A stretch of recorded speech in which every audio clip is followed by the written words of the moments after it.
Well, the painter can indeed show what he paints, thanks to the light. The photographer directly uses the light to release the image, since it's the light that makes the objects visible. As regards photography, forms as well as elements do exist in their natural state. The photographer can play with them, can section them. However, he can't create them. I was actually searching for a key to help me perceive what I have always thought to be the painter's emotion when he paints his work.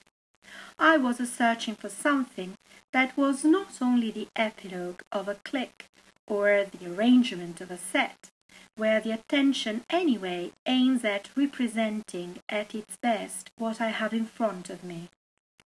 While I was trying to focus my reflections, I approached Duchamp's work. His ready-made, the deep sharing with Man Ray, and the process the French painter underwent for conceptual art. I was fascinated by the raising of common objects to works of art. It was thanks to ready-made that I realized my father's car or my daughter's moat were objects tied up by strong bonds of affection which I shared. The clothes hanging out in the sun were tied up by the same strong bonds, since they belonged to someone. It was then this consideration that enabled me to tidy up that series of hypotheses and conclusions that were slowly turning into a speculative research, which I did not consider as such yet. I kept on examining the world through an interpretative glance, trying to overcome the visual impact of superficial appearance to reach a more hidden essence. I did not release the trees anymore. I tried to shoot the passing of time on the bark of the trees, to click the rest in a heap of worn tires, to release the cool in ripples, or in the shade of an oak tree. All in each, I saw, was living its material aspect, turning into the vehicle of that very sensation. Pepper life has been my first factual result of my newborn visual approach. It came to life by chance. I was buying peppers in a supermarket.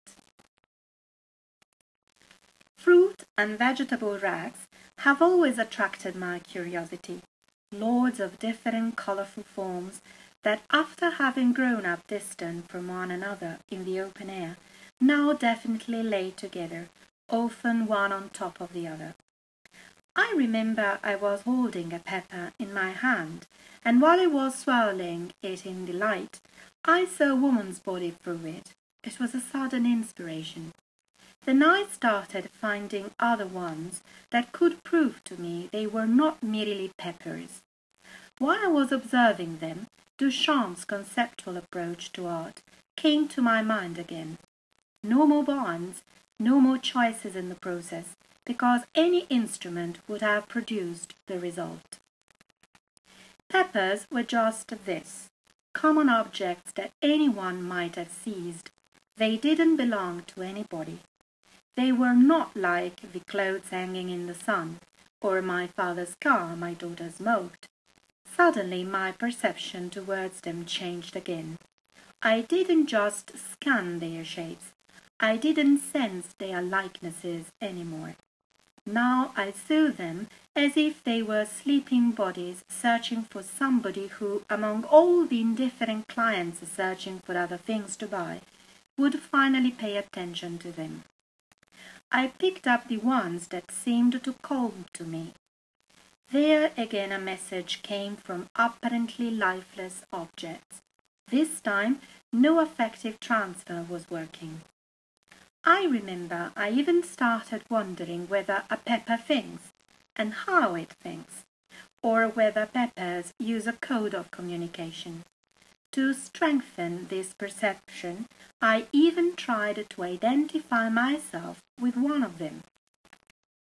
I kept on scavenging in the heap, searching for the ones that seemed to talk to me more than others. The observation went on in the studio. I placed a light and came back to scan the peppers.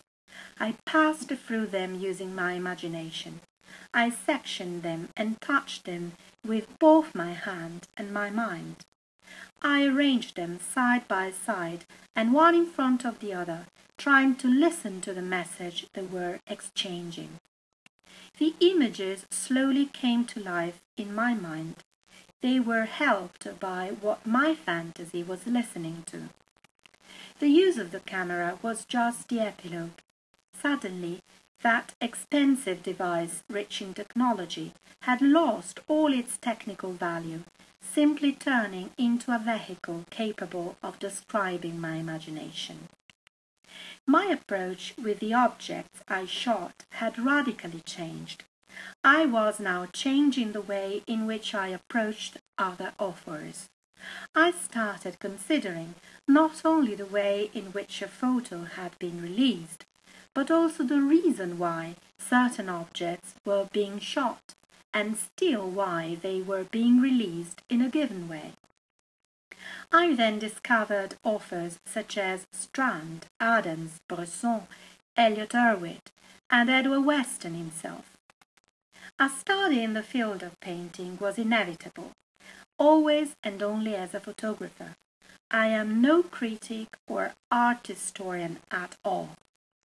The critical reading of a picture did enchant me, and it still fascinates me, since it allows me to approach the perceptive relationship between the painter and the subject, which is one of the focal points of interest of my own research, just because the critical approach involves the historical period, patrons and clients, and the series of social and cultural elements that go beyond the visual impact as well as the emotion that a work of art conveys.